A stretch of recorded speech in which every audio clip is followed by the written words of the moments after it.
پہلا فام تو مولا علی کا ہی لے لیں کیونکہ وہ امام وقت ہیں.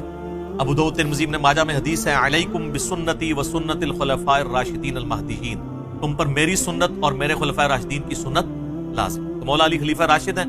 ان کا فام یہ ہے کہ المصنف ابن ابی شیبہ میں یہ حدیث موجود ہے کہ مولا علی رضی اللہ تعالیٰ عنہ قنوت نازلہ پڑھا کرتے تھے اور کہا کرتے تھے اللہم علیک بمعاویہ و اشیائہ، اور عمر بن عاص کے بارے میں بھی اور ابا سلمی کے بارے میں بھی کہ اے اللہ معاویہ اور اس کے شیعہ کو تباہ و برباد کر، عمر بن عاص اور اس کے شیعہ کو تباہ و برباد کر، ابا سلمی اور اس کے شیعہ کو تباہ و برباد کر. اور ایک اور حدیث ہے المصنف ابن ابی شیبہ کے اندر کہ مولا علی سے جب اہل صفین کے بارے میں پوچھا گیا تو انہوں نے کہا کہ میں اللہ سے امید کرتا ہوں کہ اللہ تعالیٰ ان کو معاف کر دے گا. امید کیا ہے؟ حضرت علی نے تو فیصلہ نہیں کرنا، وہ تو اللہ نہیں کرنا. پھر معاملہ میرے اور معاویہ کے درمیان اللہ کی عدالت میں طے پائے گا. تو یعنی اس لیول تک کہ حضرت علی اتنی ٹالرنس شو کر رہے ہیں کہ اہل صفین کی معافی کے لیے بھی تیار ہیں لیکن حضرت معاویہ کے لیے نہیں. کہ چونکہ وہ سرغنہ تھے نا، یعنی انہوں نے ایک پارٹی کو جو ہے وہ لیڈ کر کے تو خلیفہ برحق کے خلاف ٹکروایا. تو یہ بات بھی یعنی سمجھ آنے والی ہے. تو یہ پہلا فارم ہو گیا جی، یہ پہلا ریفرنس تھا جو اس حوالے سے ہم نے ڈسکس کیا، دو احادیث سیدنا علی کے حوالے سے. دوسرا ریفرنس جی سیدنا عمار ابن یاسر کا اپنا فارم، جن کے بارے میں صحیح بخاری میں آتا ہے کہ عمار کی زبان کو اللہ نے شیطان سے محفوظ کر، یہ صحیح بخاری میں. تو عمار سے پوچھ لیتے ہیں. عمار بن یاسر کا آپ حضرت علی کے ساتھ کمٹمنٹ کا لیول دیکھیں، 93 ایئرز ایج ہے. جنگ صفین لڑنے کے دوران اس وقت 93 کے تھے، وہ 37 ہجری میں شہید ہوئے. 93 سال بڑی عمر ہوتی ہے. تو عمار بن یاسر کا فہم سنن الکبری البیہقی میں موجود ہے. جب ان سے پوچھا گیا اہل شام کے بارے میں، یعنی یہ جو حضرت معاویہ کی جماعت ہے امیر شام کی، تو انہوں نے کہا کہ یہ نہ کہو کہ اہل شام نے کفر کیا، اس سے کم از کم رافضیت کا رد ہو گیا جو حضرت معاویہ یا ان کی جماعت کو سمجھتے ہیں کہ وہ کافر ہیں، اور اس بغاوت کو وہ دین کی بغاوت اس حوالے سے سمجھتے ہیں کہ وہ سمجھتے ہیں شاید نعوذ باللہ انہوں نے اسلام اتار کے پھینک دیا تھا. نہیں، اسلام میں وہ تھے، مسلم تھے، پولیٹیکلی انہوں نے معاملوں کو مس ہینڈل کیا، وہ بھی غلط ہے. اس میں عمار بن یاسر کیا کہتے ہیں، یہ نہ کہو کہ اہل شام نے کفر کیا، بلکہ کہو انہوں نے فسق کیا اور ظلم کیا. فسق کہتے ہیں گناہ کبیرہ کو. عمار بن یاسر کہہ رہے ہیں کہ اہل شام جو ہیں، اہل صفین، یہ فاسق بھی ہیں اور ظالم بھی ہیں، یعنی بڑے مجرمین ہیں، کافر. بس یہی میرا عقیدہ ہے جو عمار بن یاسر کا. ہم اس سے آگے نہیں جاتے. تو آپ بھی مہربانی کریں ادھر تک پہنچ جائیں.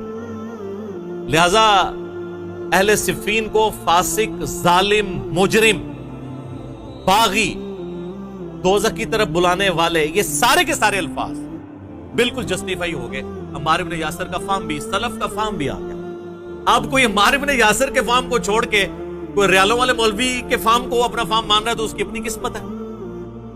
اور یہ ریال آج کا ایشو نہیں ہے. بنو امیہ اور بنو عباس کے دور میں بھی علماء ظاہر ہے جی کوڑوں سے اور پھانسیوں سے ڈرتے تھے، سیدھی سی بات.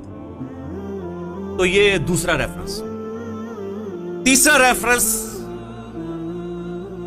ایک تابعی کا. میں اب سٹیپ وائز آ رہا ہوں. پہلے خلیفہ راشد، پھر صحابی.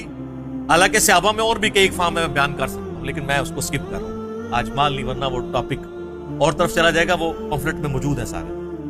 اب آ جائیں تابعی کے اوپر. صحیح مسلم میں حدیث ہے 4776.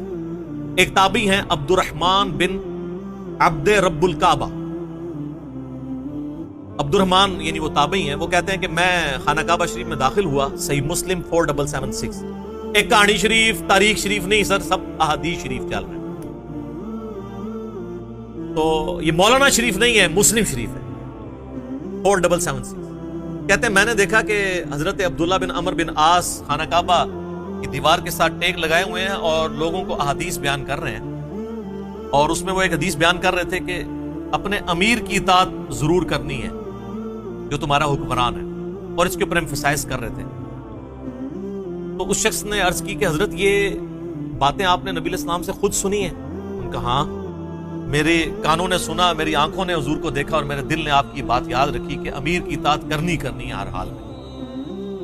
تو انہوں نے کہا کہ آپ کے چچا کا لڑکا معاویہ، یعنی یہ چچا زاد لگتے تھے نا، حضرت معاویہ اور عبداللہ بن عمر بن عاص کا جو بیٹے تھے، وہ تو ہمیں کہتے ہیں کہ ہم آپس میں ایک دوسرے کا مال حرام طریقے سے کھائیں اور آپس میں ایک دوسرے کو ناحق قتل کریں، جبکہ اللہ قرآن میں کہتا ہے سورۃ النساء نمبر 29 کہ حرام طریقے سے ایک دوسرے کا مال آپس میں مت ہڑپ کرو اور ایک دوسرے کو قتل مت کرو۔ آپ بتائیں اب ہم اللہ کی مانیں کہ معاویہ کی مانیں؟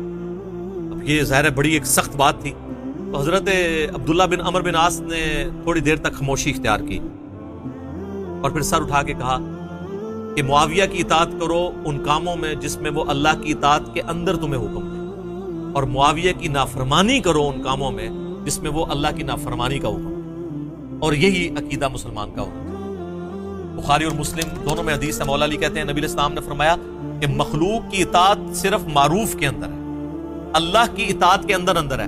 اگر وہ اللہ کی اطاعت سے باہر کی بات کریں گے پھر ان کی اطاعت نہیں کی جائے گی مخلوق۔ یہ اکثر بولے پوچھ رہے ہوتے ہیں جی میری ماں کہتی ہے بھی داڑھی نہیں رکھنی ہے تو اب میں ماں باپ کا حکم مانوں۔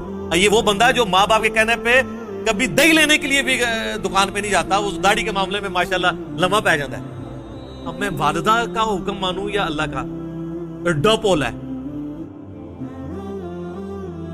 اللہ اور اس کے رسول کی اطاعت پہلے نمبر پہ۔ یہ جو بخاری مسلم کی حدیث ہے تم مومن ہی نہیں ہو سکتے جب تک کہ میں تمہارے ماں باپ، اولاد اور تمہاری اپنی جان سب سے بڑھ کے تمہیں عزیز نہ ہو جاؤں۔ اس کا مطلب یہی تو ہے کہ اللہ اور اس کا رسول ٹاپ پرائورٹی ہونے چاہیے، عز و جل و صلی اللہ علیہ وآلہ وسلم۔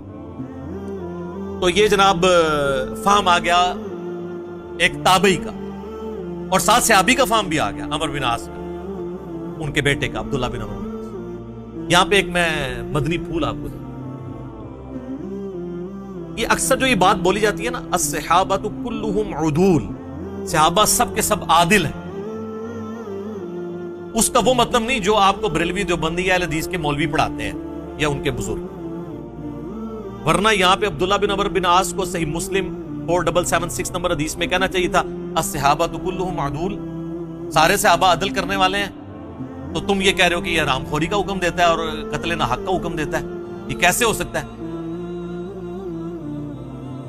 الصحابۃ کلھم عدول، یہ نہ کوئی آیت ہے نہ کوئی حدیث ہے، یہ ایک سلوگن کے طور پہ جملہ محدثین کے ہاں پایا جاتا ہے کہ روایت حدیث میں تمام صحابہ عادل ہیں، کیونکہ یہ چیز جان پھٹک ہو چکی ہے کہ صحابہ کرام سے مختلف قسم کی غلطیاں ضرور ہوئیں بحیثیت انسان، آپ اس کو اجتہادی خطا ہی کہہ لیں، لیکن رسول اللہ پہ کبھی انہوں نے جھوٹ نہیں مانگا، کیونکہ نبی علیہ السلام نے اس گناہ کی سنگینی اس قدر راسخ کی تھی ان کے اندر۔ بخاری مسلم میں پہلی حدیث ہی مولا علی سے یہ ہے، بخاری میں بھی، کہ میری طرف کوئی ایسی بات منسوب نہ کرنا جو میں نے نہیں فرمائی ورنہ اپنا مقام دوزخ میں دیکھ لوں۔ اب یہ بات اس طریقے سے نبی علیہ السلام نے راسخ کی تھی کہ بڑے بڑے جرم بھی ہوئے لوگوں سے، لیکن حدیث کسی نے نہیں گھڑی صحابہ کرام سے۔ اسی لیے کہا جاتا ہے الصحابۃ کلھم عدول، روایت حدیث میں سارے صحابہ عدول ہیں۔ کوئی نہیں بتا سکتا کہ حضرت معاویہ نے کوئی حدیث گھڑی ہو اپنی شان میں یا حضرت علی کو نیچا کرنے، نہیں، not at all۔